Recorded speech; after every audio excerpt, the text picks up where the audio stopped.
Tremor. Three Tremors. Tremors, directed by Ron Underwood. Starring Kevin Bacon. My name's James. Fred Ward. Reba McEntire. And Michael Brooks. Tremor.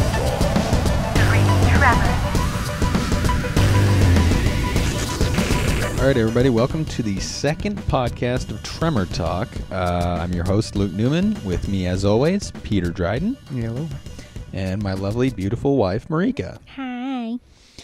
So, last week we talked about the new cameras released by Red and by Canon. With the Tremor Talk, we're going to get the DSLR stuff out of the way first. And then also, I just want to let you know that in the description of the video, if you're watching this video on YouTube, we'll include the minute and second we change subjects. So if you don't really care for the subject that we're talking about as far as DSLR stuff goes, but you want to listen to us talking about movies or whatever, you can go to the exact minute and second mark and go right to that. Since the camera announcements from last week were such a big deal in the filmmaking world, I just wanted to follow up on it. Like everybody else, I've had a little while to let it sink in, and I've really come to the conclusion that if you have the right setup for yourself right now, you'd probably be better off to go out and use your money on other stuff. Like equipment? Sort of like we did.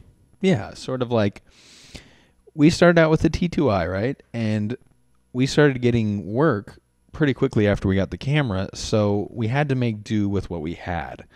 And in doing that, you sort of realize that you're able to produce a really amazing image and get great video without the best camera in the world. And the T2i is far from the best camera. So throughout the 2 years or whatever, we used the T2i and we really ran it into the ground. Like if you see our T2i now, the grips are coming off and like the eyepiece is gone. Who knows where it is? And It's used. it's just falling apart. You know, what we learned throughout 2 years of using the T2i exclusively is that you need a lot of other stuff to make a professional looking image. Well, just like having the lighting. Lighting, audio, lenses, tripods, cranes, Glide track. filters, editing equipment, costumes. That's the thing, though, is that you end up putting most of the money into that stuff. Right. But then you have that stuff so that with the work that you generate from all that stuff, having good equipment and lighting and things like that, you can generate money that way with the T2i. That's what I mean is like if you were to take, okay, let's just say a Hollywood movie, right? Mm-hmm. And you were watching it on your TV at home. And you swapped the camera that they were using. This is the only thing you change in the production is the camera they're using with a Canon 5D. You probably would not be able to tell a huge difference. So you're using the same lenses that they use in Hollywood. They're the same special effects, the same actors, the same costumes, the same set design, the same music, the same everything except for the camera. Right.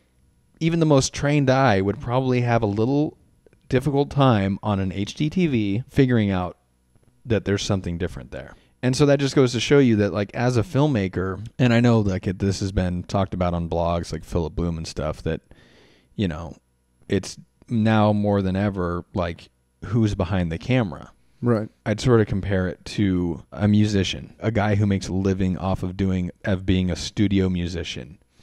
If all you can play is rock, or if all you can play is, let's say, salsa, Okay. you're not going to get much work, you know, like you might get 50% of the salsa studio recordings that come in. But if you learn how to play every style of music, jazz, rock, Blues and everything blues, else. everything. But then again, there is like, if you master that one. Well, yeah, that's the thing. And that's where, like, I honestly don't even feel we're at the point where we've mastered everything to where it's like, well, a new camera is sort of necessary at this point. Like, we still need lenses. Yeah, dude. There's other stuff I'd throw money towards first, even aerials. Like, we've been working on aerials for 6 months now, and I'd still throw money towards that before a new camera. So that's just sort of, you know, once I thought about it a little bit, it came down to I'm not willing to put, you know, 15 grand into a new camera when we still have probably more important things to spend money on. So that's sort of, you know, I don't want to discourage anybody who did go out and buy the Scarlett. I don't want to, discourage anybody from going out and buying it. I just think if you're wanting to start making movies, you don't need to go that big right away. And with the current format where things are at, 1080p still is fine. How many of us are going to be doing our first movies and showing it on a big screen? And even so, like, it should play fairly well on a big screen. So, just like the Canon camera that was announced, the videos they showed were in 1080p, and I hear they looked amazing. So invest in other areas is what I would suggest. It's what we've been doing for 2.5 years, and it's proved to be a very wise decision, because now our arsenal of tools ranges from aerials to like a little home studio to good audio to lenses to glide tracks to cranes. And then when we do want to switch out the cameras and, like, let's say upgrade from a T2i to a 5D, which we did, all the other stuff still works. So if you're just going to get a Scarlett and you're just getting into it, it pays off. Right. You should really think about spreading that money out. Honestly, I think the camera is maybe 10% of what goes into an actual movie. So that's my 2 cents. More like 3 cents because it took forever. But, it's just sort of my take on the whole camera thing after I've slept on it for a while. So we're going to every week be introducing a little segment where Marika will be doing research throughout the week and looking at stories in the entertainment world and movies and stuff that sort of would be interesting to dissect and to talk about. Okay, Marika, take it away. All right, I'm going to start out with the story on the remake of RoboCop. Yes. And yes, it's Jose Padilla. I'm not really sure how to pronounce it. Cool name. Basically, it explores a part of the story that Paul Verhoeven's previous version hardly touched on, and that's the actual transition from man to machine. So in the lab, basically? I have no idea. I've never seen it. That should be good, though. I'm excited for it. I figured you would be. I don't understand. Is it going to be like a remake, or is it going to be a retelling of the original story? I don't understand. That sounds like a retelling. In the original, they spent maybe 15 minutes on it, but they didn't really go into detail on the process of... Mm-hmm.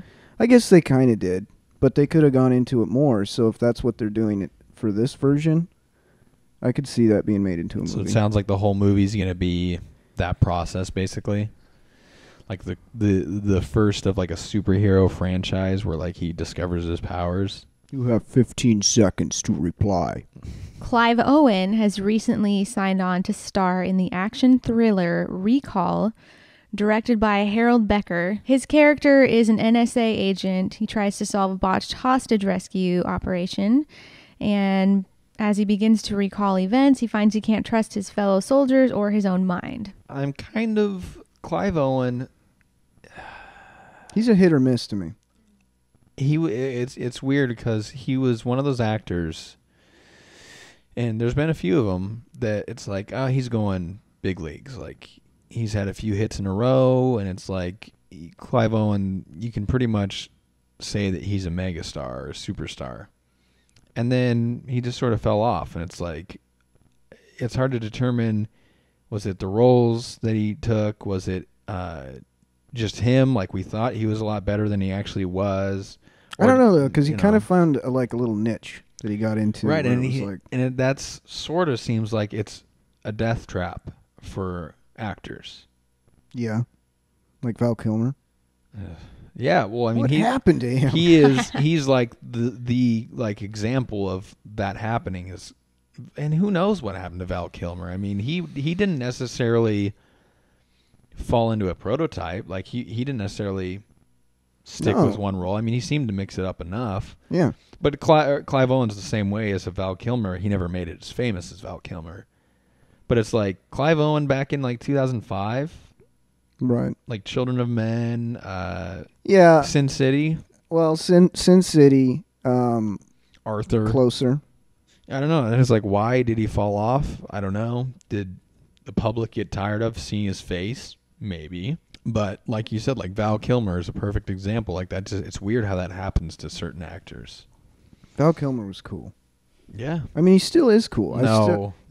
I still watch his movies because it's like, well, I like Val Kilmer, but all of his movies in the 90s, from like The Doors to The Saint, Mm-hmm. Those are all like classic. Like that's Val Kilmer. That's why everybody likes him. Mm-hmm. And then Island of Dr. Moreau. after The Salton Sea, Mm-hmm. after that movie, he came out with a couple other ones that were like, well, they're not very good, but they're okay. I couldn't watch them now. It'd be like watching like the Beatles, you know, if all of them were still around doing another concert and they're all just overweight. They're and all like old. Ringo. Yeah, and it's just like I can't. You guys, you're ruining like my idea of what you guys are. So it's like Right. I'd rather just let Val Kilmer be the '90s Val Kilmer and not even pay attention to the stuff he does, because it's like, dude, It's not the same. you lost it. All right. Pete's review on the Rum Diary, Mm. I thought would be interesting. Well, I liked it. I'll just say that. I liked it, but I'm also a big fan of Hunter S. Thompson, so there's not much I don't like from him.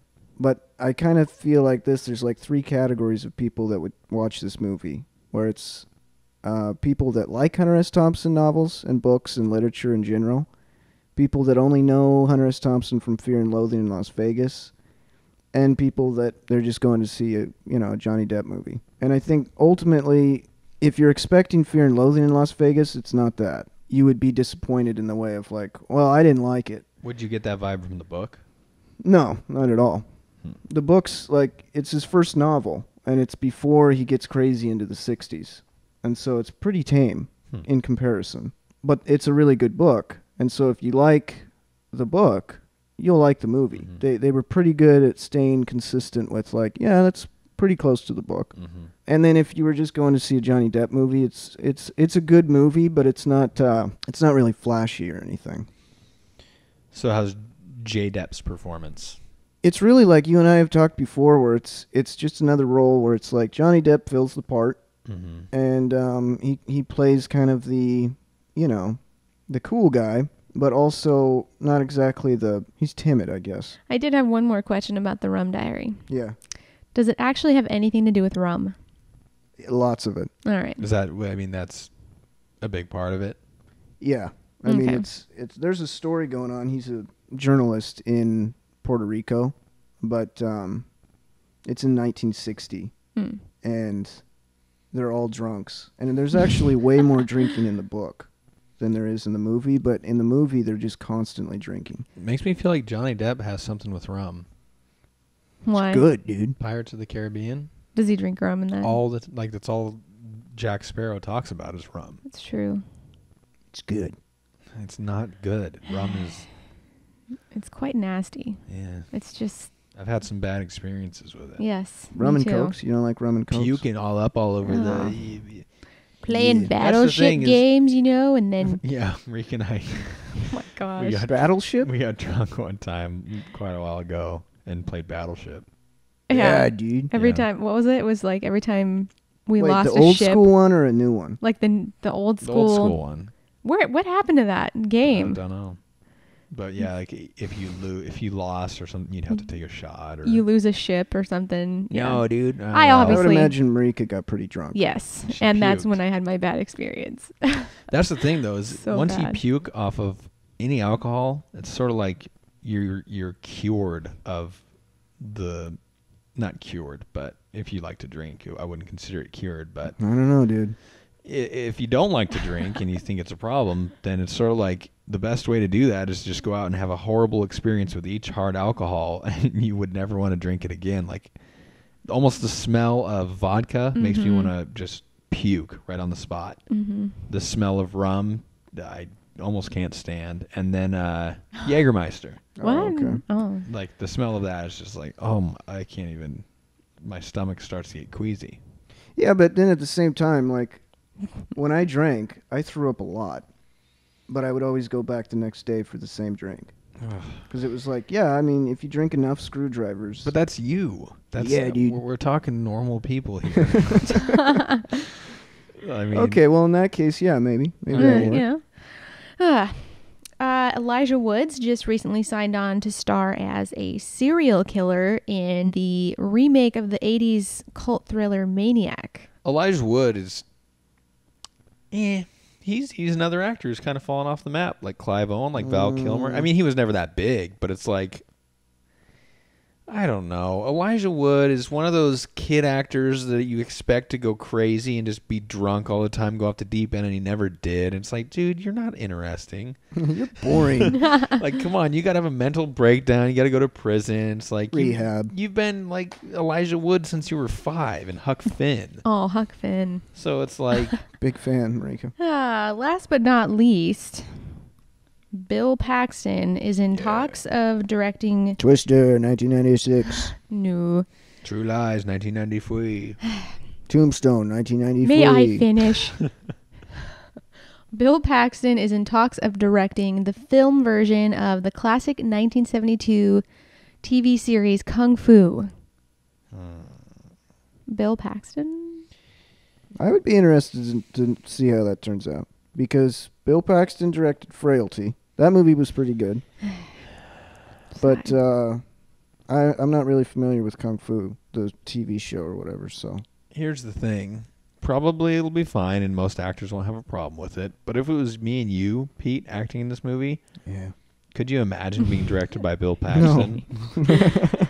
Yeah, all right, so what you gonna do in this scene? Come on, guys. That was good, but I want you to play it like, remember my character in Twister? That scene where me and Helen Hunt were talking. And it'd just be like, yeah, Bill, I remember you in Twister. I wish he was starring and directing. Yeah. Then I'd definitely watch it. So is that it?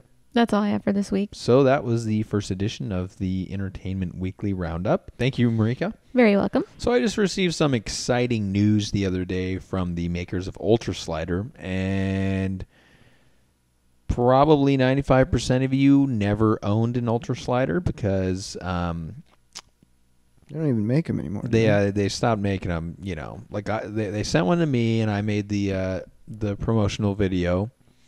And they probably made them and shipped them for about 2 weeks. But the cost to make them, plus the cost they were trying to sell them at, plus the shipping cost. I think the shipping cost is what sort of ended Ultra Slider.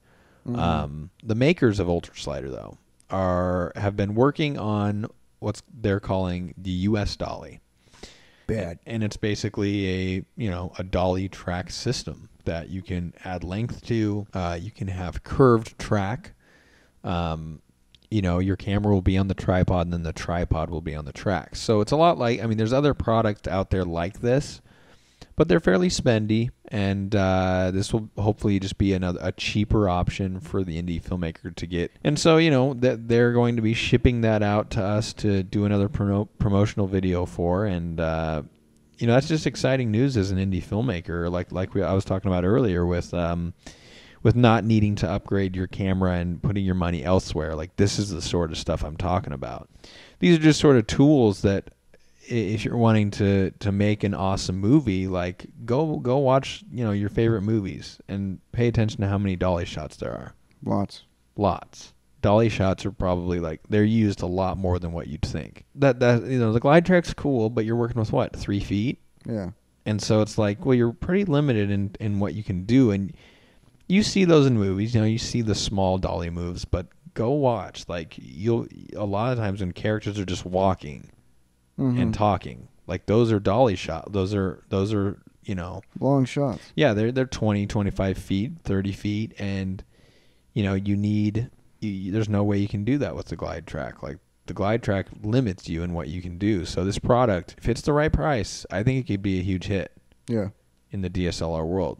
I'm really excited they're doing the circular track, because I've been wanting to do for a while a conversation between two people and the camera's going around them on a track. Mm-hmm. And you can cut between close-ups of going around and a little wider, but just I've seen a couple conversations in movies and stuff like that, and they're so intense with the right music. Right. You're listening to what they're saying, because it's oh, this is big. Right. The camera's moving in circles. This is big stuff they're talking about. This is major. It just and the glide track's cool. We a lot of times will do the whole over the shoulder glide track slow move shot for dialogue scenes. Right. We did it in Excessive Ruse, and we did it in the second Batman episode, which will be out hopefully within the week. And that being said, if your tripod's on the track and you have a crane, you can put the crane on your tripod, and you can do the whole, like tracking somebody's feet as they're walking, and then slowly crane up to their face, and then they cock a gun or something. Mm-hmm. Probably shouldn't say that word. No. And they Cock a gun. Oh my. What other word would I use there? I think that's. I mean, That's it? That's the only option we have. They Why isn't decide there to call another it that. option? cock a gun. Well, now the more that you say it, it's like, that is kind of an odd. Interesting. Why wouldn't they, why wouldn't the word makers The Come word on. makers. come up with another word? There's a little factory that's going on. Oh my. Well, who makes We words? are the candy makers. Word Well, makers. we do. Who? Us? Yeah, people. I don't know. I think you probably have to get it sanctioned by the dictionary. The word makers. No, because if we say it enough, it becomes a part of our dictionary. No, I think that Like ain't. I guess we just need to start it on this podcast and hope it catches on. All right. So instead of cocking a gun, since nobody wants to say that, Well, it does. It. I don't know. It does fit sometimes. cock the Cock gun. your gun. See, When? but when you When say it does like it that, fit? it doesn't work. But Cock the gun. I'm gonna cock my no gun. one says that though. No one goes cock the gun. That wouldn't- that doesn't. Well, when else does it work? I don't Yeah. know. Well, When else You, does it you know, work? like are your guns? Now you need to are your- cock Are your it. guns cocked? I don't No, think that's that what I works mean. It's either. I like- don't know. I don't know. how about ready your gun? That's boring But cock is suggestive. because you're making it suggestive. Well, it's just a suggestion. Most things you have another option of a word to use. Like rooster. Who Oh, calls right, who that's calls what I a mean. rooster a No. cock? That's what I mean. It's like for a rooster, you have several options of what you could call that. You could call it a rooster. You could call it a cock. You could call it. There's at Well, least what two about options. Lock Yeah. and load. Lock and That's load. basically the same idea. Yeah, that's better. Well, yeah, Lock and load, It's dude. a lot better. Cock your gun. Stop saying it like that. More and more we say it. cock like 20 times now. So before we go, I just wanted to quickly plug our Kickstarter project for the short film The Knik Valley. And this is a story we've been developing and changing for about a year and a half now. And it will be our first attempt at a drama / serious / thriller. And that's a genre that we all really like. And it's just sort of been, I don't know why all we have up on our channel is comedy. It's kind of weird. Well, Like- we do have other stuff like the home video. Yeah, it- I mean, it's that's not- not comedy, but, There's no videos that are just No. strictly serious, though. and that have like a story. Like the Lacombe video is just shots. Yeah.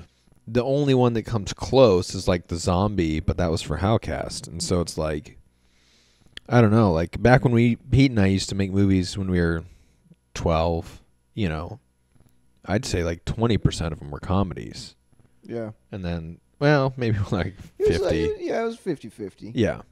Because we'd start with drama, and then it would just turn into comedy. Yeah, because we'd be like, now we got to have this character. Pete, okay, you got to be the headless bicycle man. Right. Bicycle. I still have that movie. It's a good Oh one. my Yeah. goodness. Headless bicycle man. I have to see that. Oh, Pete, no, I really want to start a new YouTube channel and just upload our old movies Oh, because yeah. they're pretty funny. Yeah, if they're edited the right way, Yeah. it would be all right. Because most of them We didn't have editing, so we would edit on the spot. we'd edit in camera, so it'd be like as soon as you hit record on the camera, you had to be going.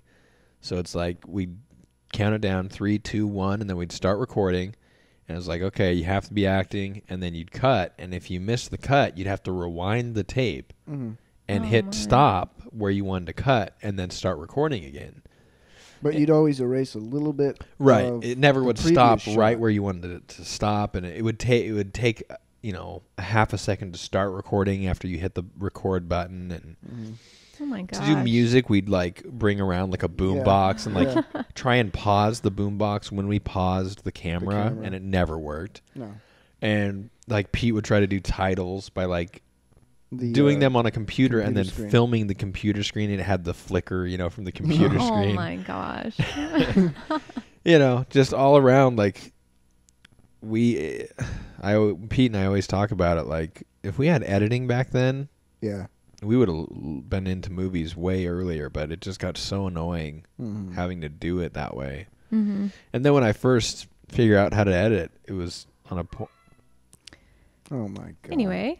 Remember that that short that we made? What was it? When we both woke up by the river, and there was like a monster after us. Oh, yeah, the Drifter and his companion. Yeah, dude. Yeah. That's on this channel. No, I think we started another channel on YouTube and started uploading our old videos. It's like Daniel William Daniel William Films. Yeah. If you type that into YouTube. And I definitely want it to be a project like over the next year or so to just transfer some of those old videos and edit them. And I have I know. There's like 60 tapes. You should seriously bring them over so we can watch Yeah. every single one. Yeah. That's why we carry such enthusiasm with filmmaking, is because that's what we came from. Yeah. We came from we pretty much didn't understand editing until We just 4 knew. years ago, 5 Yeah. years ago. Mhm. Yeah. And so it's all still new and it's fun, and It's exciting. that's how it should be. I mean, why do it if it's not fun? Mhm. Like when we go out and we film, it's more fun than anything. Yeah. Yeah. Sometimes it gets in the way of us getting stuff done, but Well. so Knik Valley, there's links on our Newman Films Facebook to look at some of the rewards for backing it, and one of them is getting your own video featured on our YouTube channel. So if you have a good video that you like and it just doesn't get a lot of views and you want to get it out there, then that's a way to do so. If that's something that you're not getting on your own channel, that's something we're offering with backing our project on Kickstarter. So that wraps up the second episode of Tremor Talk. I hope you enjoyed it, and we'll see you here next Friday.